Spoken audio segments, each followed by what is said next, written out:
लैला वाकई इतनी मासूम है या एक नंबर की नीचली है? ये एक सवाल है। आदमी सारा दिन काम कर रहा है दफ्तर में, अपने बॉस की गालियां सुन रहा है, झड़के सुन रहा है, चीजों को मैनेज कर रहा है, और घर आकर वो क्या एक्सपेक्ट करता है?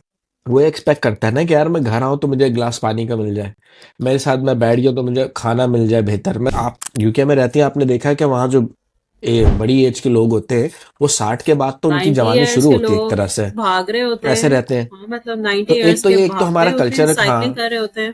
तो गुस्सा आ जाता है कि लाइक सीरियसली, मतलब कोई बंदा इतना लापरवाह कैसे हो सकता है कि आपने जो है ना, घर में आप हैं, you got nothing to do, but आपने दाल भी जला दी है और आप दाल रख के आप सो गई है, ठीक है। मुझे लैला बड़ी अजीब सी लगी कि यार इतना अच्छा कौन होता है भाई आजकल के ज़माने में। आप उनको बोलेंगे भाई तुम्हें मैंने पढ़ा दिया, तुम्हें मैंने लिखा दिया, ये रही तुम्हारी नौकरी, हमें तुम्हारे पैसे की ज़रूरत नहीं है, हमारे पास अपना बहुत है, बल्कि उल्टा हमसे ले लो अगर तुम्हें चाहिए हो, और अपनी ज़िंदगी एंजॉय करो, साथ में रहना है साथ में रहो, अलग रहना है अलग रहो।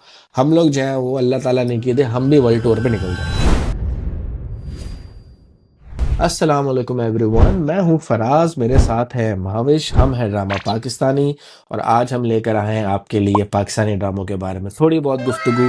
हुमैरा की तबीयत काफ़ी नासाज है, इनफैक्ट हम लोग काफ़ी अरसे के बाद जमा हो रहे हैं क्योंकि मैं थोड़ा सफ़र पे था, और मैं जो हूँ वो एक रूहानी सफ़र पे था, तो मेरे चेहरे पे नूर भी काफ़ी आया हुआ है, वज़न भी कम हो गया है। तो बैठ क्या जी बहुत सा महाविश। सॉरी। तो समाया नहीं जा शुरुआत रहा करते आपका हैं जमा नूर, तकसीम से। कुछ ज्यादा ही। हाँ, तो जमा तकसीम से शुरुआत करें। बिल्कुल बिल्कुल फिराज, जी। इसकी जी शुरुआत तो बस पहले जमा। आप करें। आपकी क्या राय है अभी? अभी रिसेंट एपिसोड्स में क्या डेवलपमेंट, उसके क्या ओपिनियन है आपके बारे में जो डेवलपमेंट हो रही है स्टोरी में?